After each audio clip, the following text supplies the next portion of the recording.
Here we is, another episode of Sitting with SilverBaX. It's all about mental and physical fitness. It's all about my youth also. My youth is what's keeping me growing. And so today, I got somebody here, athlete, someone that's going to kind of give them his side. I want to speak to them so he can let them know their ins and outs, trying to keep them in a good direction to reach that point to where they're actually trying to get to. Hi everybody, my name is Kelsey. I'm originally from Gainesville, Florida. I played high school football at Gainesville High. From Gainesville High, I went on to the University of Louisville. I did 4 years there, and then I went to the NFL and played with the Pittsburgh Steelers. To be on top. My man, welcome to have you. It's good with you. Appreciate you coming, man. Yeah. I'm talking about so I'm always like to start with my youth, right? So, rec ball. And what age do you feel you was at the point like say, okay, I want to play football. This is the sport I want to be. Oh man, it was a little different for me, being that my dad played football as well. Right. He played in college for the University of Florida and also in the NFL. But a lot of people thought that he pushed football on me, but it kind of happened later for me. I started playing around about 5th grade. But what's crazy, I got a crazy story. When my first time going out to football practice. What age was this? I was probably like 9 years old. Okay. My first contact, I tore my whole knee. In the At 9. In the Oklahoma drill, I dislocated my right knee, and it went to this side of my leg. So when your dad seen that happen to his son at 9, I think I probably would have just stopped. Don't worry about it. Well, this ain't for us. We're going to go do something else. What's so crazy, he wasn't there. My mom sent me with my cousin. So my older cousin, me and his son, we went to football practice together. This was my first year. He had already played a year. Okay. So my mom didn't see it. She came later once she seen me sitting on the ground. Because when I got hit, dude hit me with his helmet and my knee went over here. I didn't feel it though. I tried to stand up and my leg buckled and my coach caught me. And by the time they sat me down, everybody was looking at my knee. My knee was on this side of my leg. So I had to have emergency surgery that day to repair my whole knee. So I got 4 screws in this knee. That's a rough one. That's a rough one. So I'm going to get past that one. Because I know I probably, that probably would have been the last time I seen the football. Yeah, so, man, it was rough. So after that, once Dad got involved, you said Dad didn't push you into playing football? Well, no, he never pushed it on me. What about the he got me involved though. Like he the one told me like, oh, you gonna play football this year. But it was never one of them dads like, oh, we finna play football. I'm finna drill it in you. Okay. He kind of just let it happen because I was already naturally big and athletic. So I used to be out there playing. You know how it is in the country. You out there just playing naturally. And he knew some people. He was like, all right, this year I'm gonna sign you up for football. So I'm like, all right, let's get it. All right, cool. So after that. So when you was at the age to feel like you was gonna take it seriously, when did that kick in? Was that rec ball or was that middle school, like high school? What was that at? Oh, I think it started in rec ball. So after my injury, it took about 6-7 months to heal. Right. So I came back the next year, the following year. I was all right. I think I still was, getting over the knee injury and trying to, get over that. But once 7th grade came around, I kind of hit a crazy growth spurt. That's age? Probably around about what's that? 12, what age 13. Is that? 13. Around that age, I grew like 5 inches in 1 year. See, 13, that's why I try to instill in most parents today. Like 13, 14, if you want if your kids are going to be in sports, that's going to be determining the age where you need to either dive all the way in or go ahead and pull them back out and put them into something else. Yeah. That's kind of how I feel. And that's just I might be wrong, but at that point, because you want that kid to be into that sport. Yeah. You get what I'm saying? Yeah. So fast forward to that, from that, high school. Like what were you doing as far as getting to high school? Because you say small town country. Yeah, right? so what part of Florida is it? Gainesville, Florida. So like in the middle of Florida. Yeah. I mean, it ain't like smallest, but it's considered a small town compared to Orlando. I got you. Surrounded by them cities, but like I say, man, my journey was different. So, okay, went to 7th grade, that's when I kind of exploded on the field because I got bigger, I got more athletic. My body just grew. Like, Okay. And what position is you playing now? In middle and through Rick Ball, and you didn't play the whole same position the whole time, right? yeah, I played outside linebacker instead of inside linebacker. So you never was running back. A running back was everybody wanted to tote the ball. Well, what's crazy, I was athletic, so every now and then, if they had a big player on offense that they was using, yeah, they'll put him at running back. Coach put me at running back. Okay, all right. So I got clips of me scoring like on verses and stuff like that. I be seeing guys all the time. Yeah, want to run the ball. So, all right. So high school, what was that? So fast forward to 8th grade, I had another knee surgery. Why? That's why I say my story is so crazy. A lot of people don't know it, but I had to have another knee surgery because the same knee. Yeah. So what happened was this leg was growing faster than this leg was growing faster than this one. Because of that my injury. Growth plate, it messed me up so bad. I was so young, it messed my growth plate up. And my mom noticed my knee was kind of bold one day when I was walking around the house. Yeah. So I had to have another surgery. So they stopped this leg from growing. I got 4 clamps in this knee, so this leg could catch up. So I missed all of 8th grade. Why, you a robot, boy? Man, listen, that's what I tell you. I got a crazy story. So I could catch up. So I didn't play 8th grade, and I didn't play 9th grade. Fast forward to high school. So I went to a school called PK Young in 9th grade. It's a school in Gainesville. They're most known for basketball and things like that. Yeah. But one of my dad's friends that played in the NFL, he was coaching linebackers at a good high school in the city that was known for football. Right. So at that time, I had went out for spring football for the first time in 2 years in 9th grade, and I actually looked good at linebacker in the spring game. So everything had caught up. Everything was good right now. So mom approved it. Mom said, you all right, your legs the same size. How did mom measure your legs to stick them out? The doctor, she just said, man, she just told me to come here one day. I was like, what's up? She like, let me see your knee. I ain't noticing. I'm like 12, 13. I ain't noticing. She like, your leg kind of look like it's bowed out, like your knee kind of pointed out. So she took me to the doctor, and the doctor explained what was going on. Man. He was like, if you don't have this surgery now, your knee gonna grow way faster than the other one. You're gonna be walking like with a limp. Damn. So it kind of something I had to do. Like you say, fast forward to 9th grade, I looked good at linebacker. So that around that time, I told my dad, I'm like, man, I want to go over there to that high school. To where the dogs at. Man, I see everybody getting scholarships. All these boys going off to school. They signed like 16 players D1 1 year. What school was that? That's the school I graduated from, Gainesville High School. Shout out Gainesville High School. Yeah, shout out the Purple Hurricanes, man.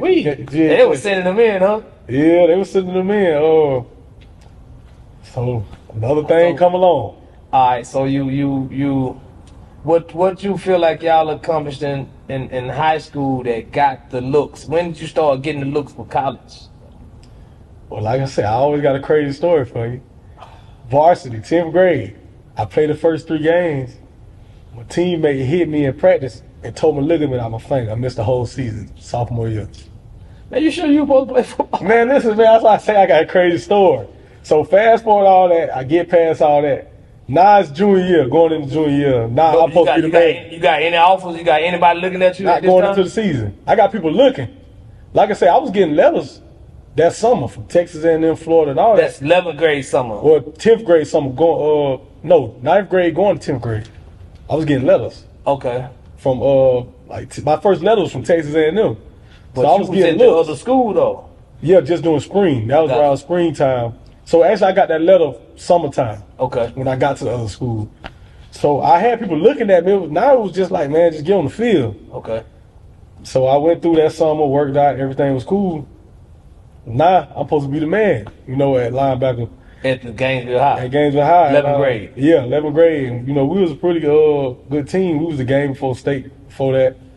And I ended up having a breakout year my junior year. I had like 164 tackles. First team All-State. And this is my first year playing varsity football. Okay. My first year playing football in 3 years. That's why I tell people, a lot of people had to jump on it. 11th grade. 11th grade. I played 3 games in 10th grade. No games in 9th grade, no games in 8th grade. That's 6th, 7th, 11th, 12th grade. So when I talk to guys, I say, man, y'all don't even realize, man, I only played 2 years of football, really, high school before I went to college. That's dope. Yeah, I mean, I was naturally athletic, but I had to catch up with certain things when dealing with football because I was out of it so long. So during all this, Dad is playing football right now, or Dad done? Oh yeah, he had been done in the early 2000s. Okay. This one he kind of introduced me to the weight room. I got you.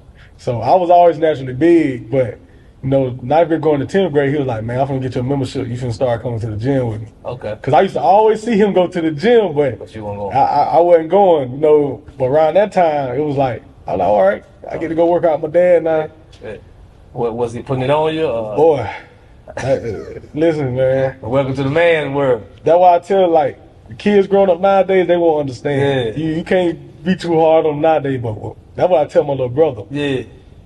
Man, Pops ain't do you how he did me. Oh, he don't eased up. Man. And I had my uncle in there. He played in the NFL. See, that's about like me. Like when I with my kids, my older ones, they caught it.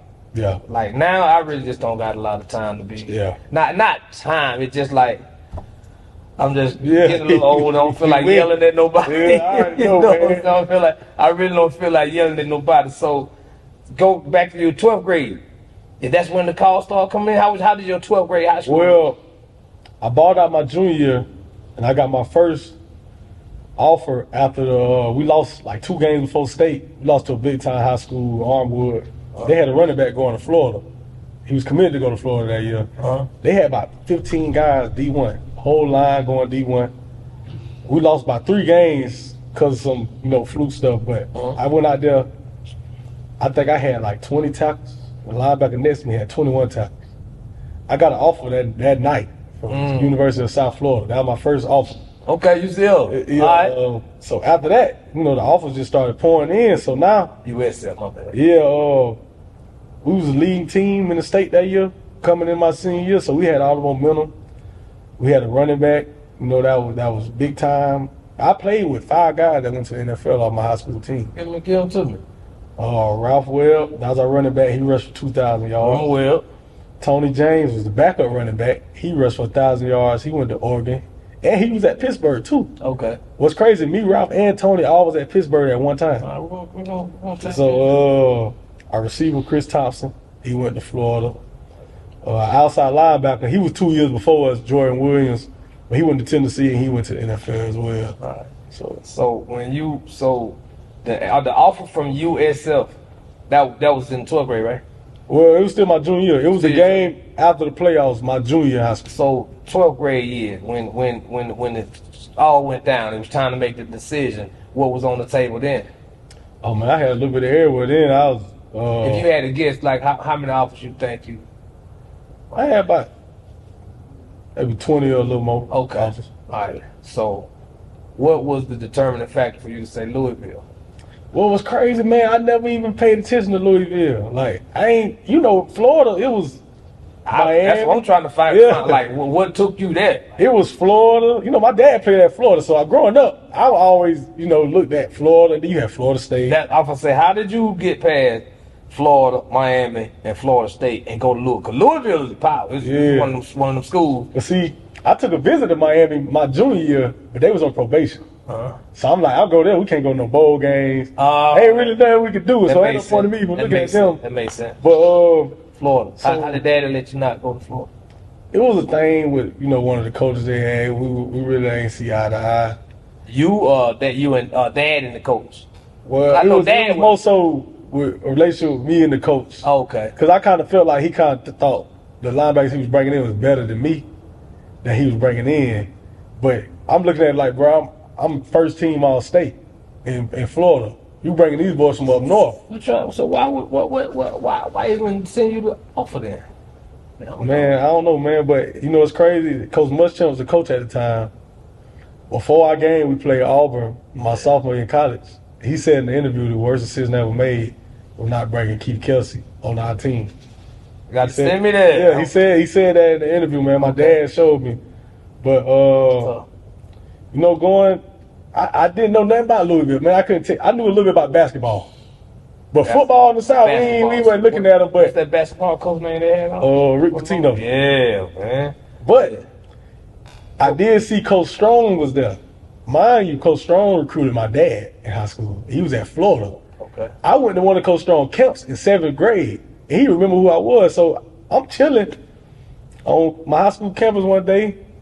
I think I'm just chilling in the hallway or something. I'm sitting outside. Man, I see 2 bald head dudes, Coach Strong and Coach Mo. That was our strength coach. Coach Hurt, the D-line coach. He the defense coordinator for the Seahawks right now. Uh-huh. And the D coordinator, Coach Bethel. They all walking down the hallway like they just own the place. I'm like, man, who is this? So, okay. You know, Coach Strong, them, they come in my coach office. They talking to me, you know, telling me they want to give me an offer to come to Louisville. I had never talked to them prior to this. Okay. And they was just talking to me. So I was just talking to him. And what's so funny, Coach Strong, so funny, he told me before he left, he was like, well, I'm going to let you take all your visits. You already committed to Louisville anyway, but I'm going to let you take all your visits and go everywhere. Yeah. And then, after the season, Louisville ended up playing Florida in the Sugar Bowl.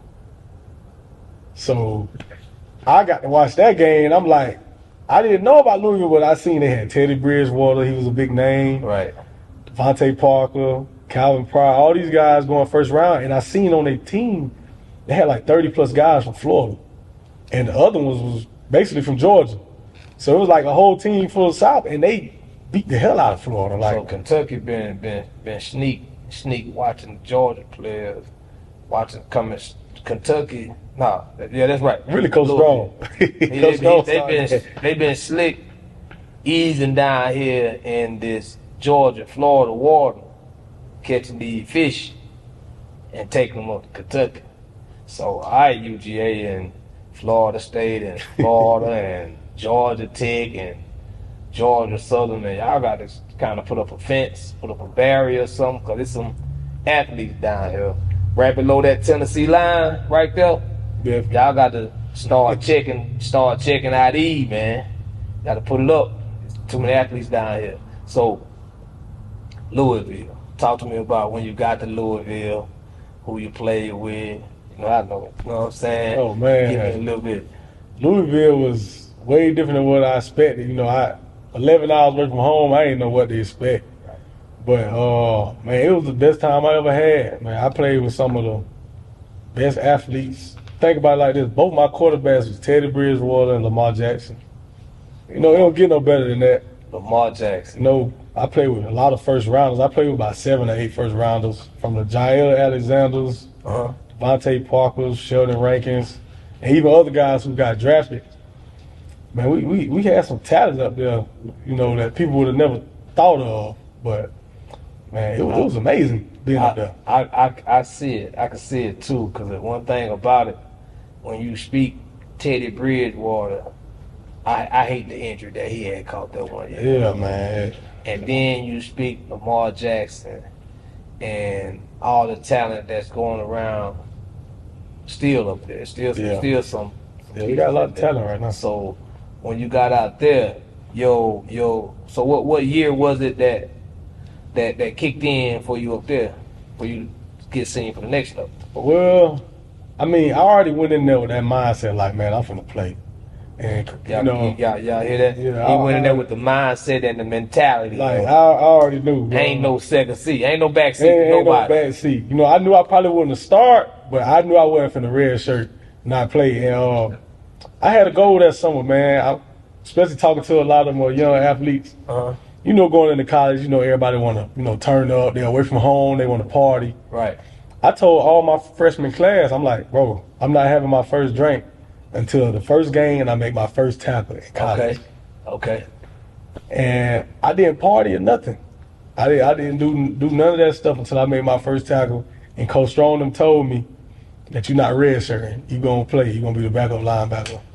So my first game, I had like 5 tackles as a freshman.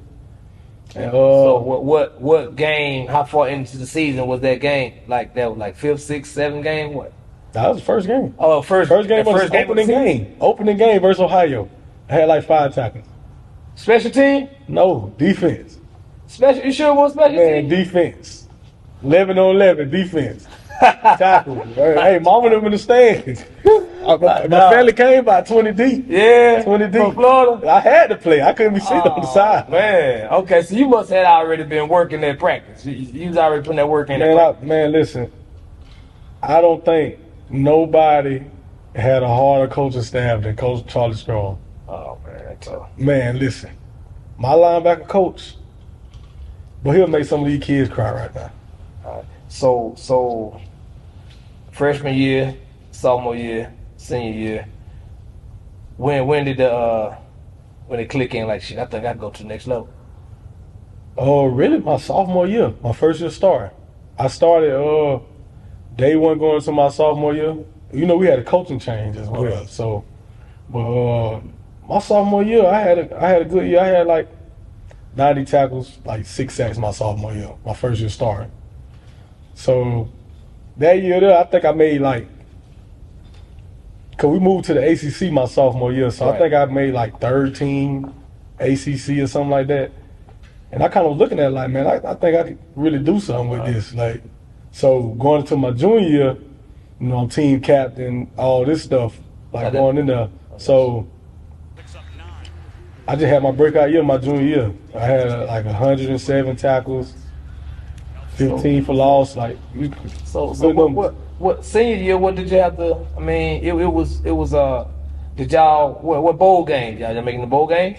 We went to a bowl game every year. I was there. Oh, okay. Every year. All right, senior year, we coming out. Got the phone call. What? I mean, well, see, I say my story was different, man. I was first team my junior year, all conference, and I thought about coming out that year, but my dad was telling me, you know, it'd be good, you know, to come back another year and stuff. So I'm like, yeah, because I ended up being the number 3 linebacker in the country going into my senior year. So, you know, I thought that was good, but it was kind of good in a sense, and it wasn't because we was blowing people out so bad. Man, 5-6 games my senior year, I didn't even play in the second half. Oh, wow. Lamar done putting up 40-50 points in the first half. Right. So the stats kind of declined and everything else, but, you know, I still had a solid year. I had 90-plus tackles and stuff, not what I wanted. So I ended up going undrafted. And what's crazy, teams had a 3rd-round grade on me going into the draft. But, you know, I sat around, man. What were the agents talking about at this point? He was saying the same thing. He was like, man, you can go anywhere from 3rd all the way to 7th. It was some crazy numbers that people didn't really know how to, you know. So I sat at my mom and dad's house, and we watched the entire draft. I watched every pick.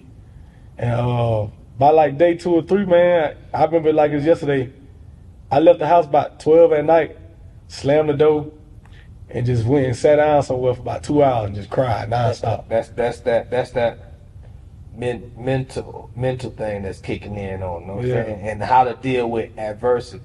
So dealing with adversity, going through that mentally, not getting drafted after being told that you would, and believing in the agents and everybody else saying that you are a 3rd-round pick.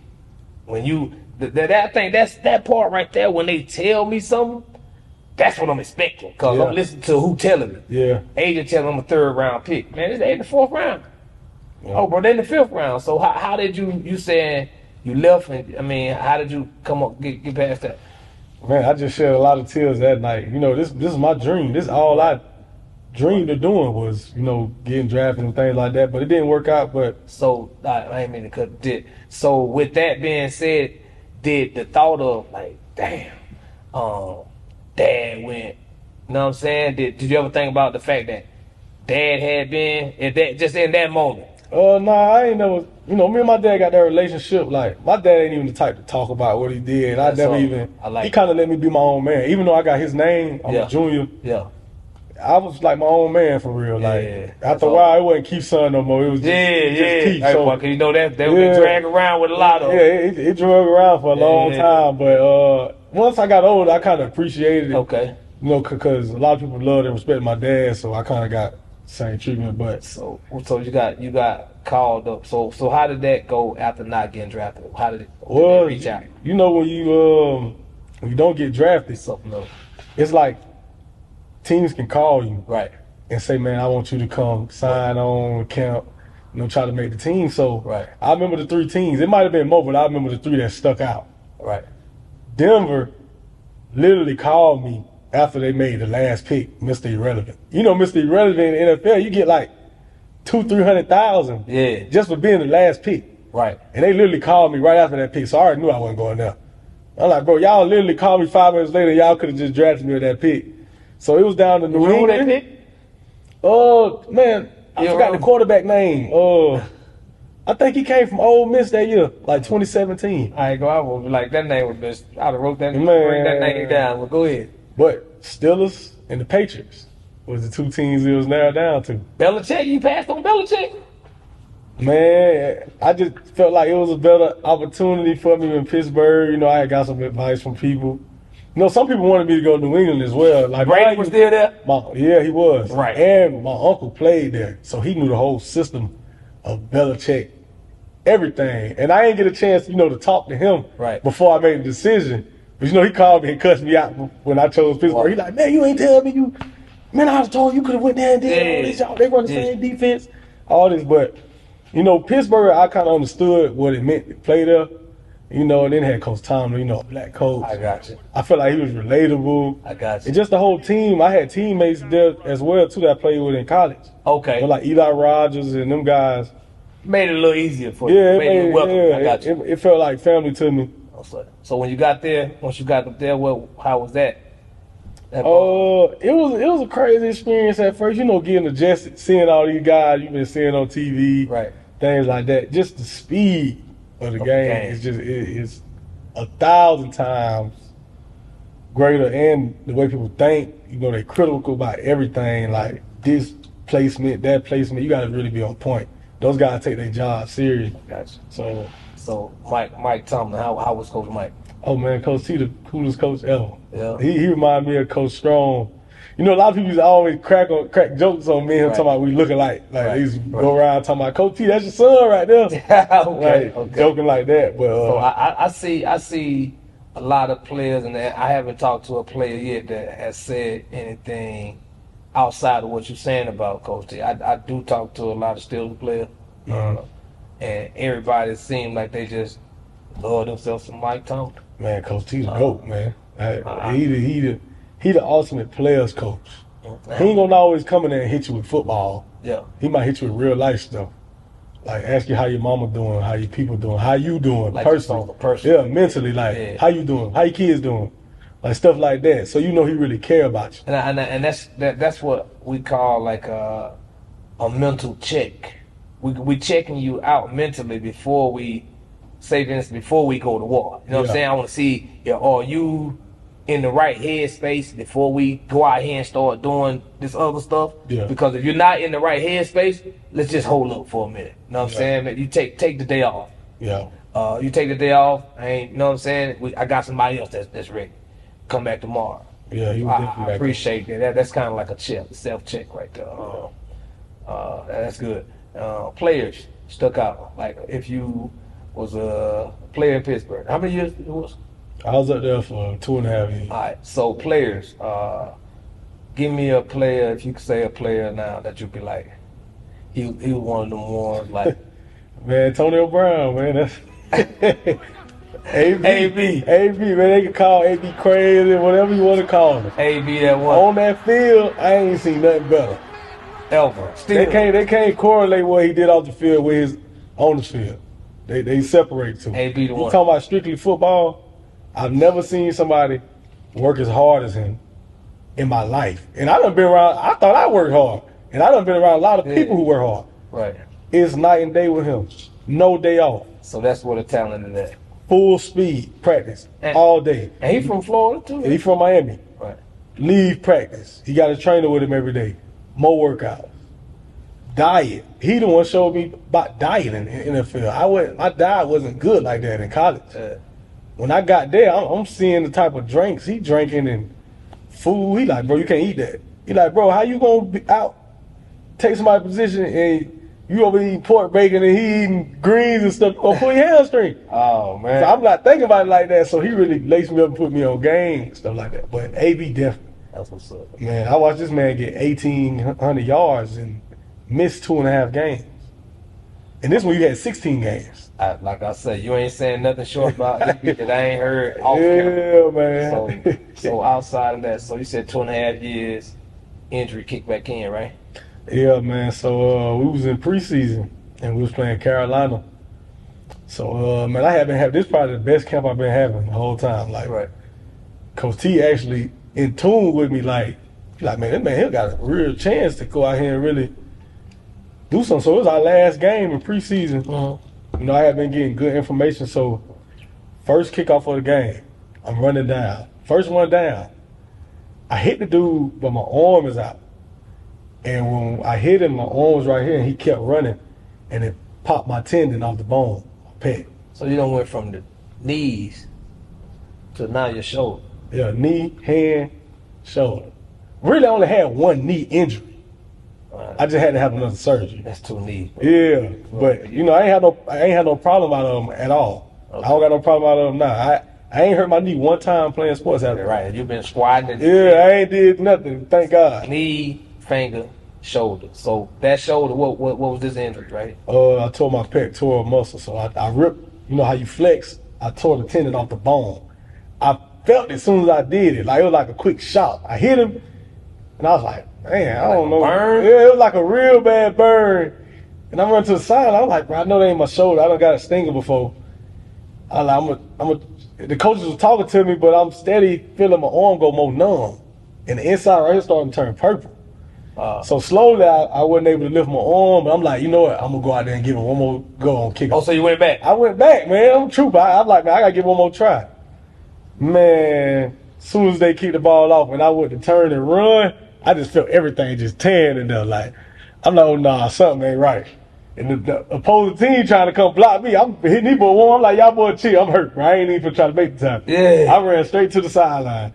And I told, our trainer, Norwig, and he sent me to the hospital in a police car, and they got MRIs that night. And they said my pec was torn. You're out for the season. That was pretty much the last time touching that field, huh? Yeah, but they kept me on the team. Right. Like injury reserve. I got paid like I was actually playing and all. Like normally they could send you home. They'd be like, man, we just write them a check and send them home. That's that Coach T. But if they interested in you and feel like, my injury wasn't that serious. People tell they pec all the time. All they had to do was reattach it. And eventually I'm gonna get back strong and build a bench. It wasn't a knee, ankle. So they kept me on the team on injury reserve. So I was there the whole year. Okay. But so I went through that whole season. What's crazy, as soon as the season was over, so me, Bud, okay, a couple Bud other Dupree. teammates, Bud Dupree, shout out to him.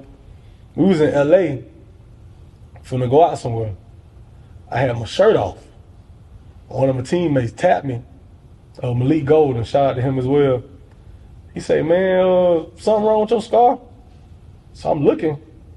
It was red, like pussy, like the wound. Yeah. Looked like it was low-key infected or whatever. So I'm like, man, what? But it didn't hurt. So I'm like, dang, I had to call my trainer. So I had to end up flying back to Pittsburgh that Monday. Yeah. He like, man, something don't look right with your wound. But he was like, man, we can just go in there and clean it up. Your tendon attached. We don't got to mess with your tendon. Right. Just got to go in there and clean it up. So they ended up going back in there doing another surgery on it. So I get back to training. I'm in games, and now I'm starting to train to get back ready for the season, get back stronger and stuff. Come February, March, same thing happened with my wound again. It opened up while I'm out there training. My wound just keep opening up. Oh, man. So I go back up there. They say the same thing, but now they saying my surgery gonna be in June, July. And that's pushing into the season now. Camp start end of July. So now I'm finna miss a whole nother season. So now I'm looking at it like, man, the worst news I could ever get in my life. Like, it was crazy, man. Oh, man. That's when the real mental kicked in. Like, so dealing with that and knowing that the guys that you was there with and become friends with in the league, looking for you to come back, how did you kind of like just assess to yourself mentally, like, all right, look like I have to thank God for letting me have those 2.5 years? Man, it was tough, man. It took about 2 whole years for me to really realize that. Right. Cause I was still in the mindset like, man, I could train, Going back. go back. But in a sense, I'm looking at it like, man, do I really want to risk this injury again and keep doing all this? And then I'm 2 years, 2 years removed out of the NFL. That's tough. That's rough. That's rough, especially if you was behind the 8 ball, you working your way up. That's tough. Now, had you been one of them elites, that gave you enough. I had just got my foot really in the door. Right. And so it really ain't hit me, man, till one day I was at therapy in Gainesville because they were still paying for my therapy and all that. Man, I get back, I do my normal routine. I wake up, go to therapy because I'm at my mom and dad's house at this time, just rehab my arm. Yeah. Man, I get back to my parents' crib one day and just break down. Like, it just hit me, like, start just shedding tears. They nonstop for an hour. I'm in the house by myself, like, in the bathroom, just crying because I'm realizing, like, man, I might not ever be able to play football again. That's when it really hit me. And I want to say this to the young guys as well. Appreciate it. It's okay with wanting money, but don't be in love with it. I thought I was in love with money. It turns out I was really in love with football. I could have did whatever I wanted. Man, I had hundreds of thousands in my pocket, but I'm in here boo-hoo crying because I can't play football. It ain't even about the money no more. Right. I could give a damn about the money. I got you. I realized I love football. Like, that was everything for me. Like, that's when I realized. So from my youth, and we're going to close with that, love football, love the game. Love what you do. Right. The money and all that stuff is gonna come. You good at your craft, it's gonna come. But don't let it control you. And I realized, once I realized I love football and not the money, things got better. I appreciate it. But man, like I said, bro, I appreciate you for coming, man. So that's the message to my youth. We're gonna close with that one, man. Oh yeah, I got my SilverBaX. I see you, man. My dog clothing line. You been shopping, ain't you? Yeah, anybody, man, go holler at my dog, man, on Instagram. I appreciate it. Go get you some gear, get you laced up.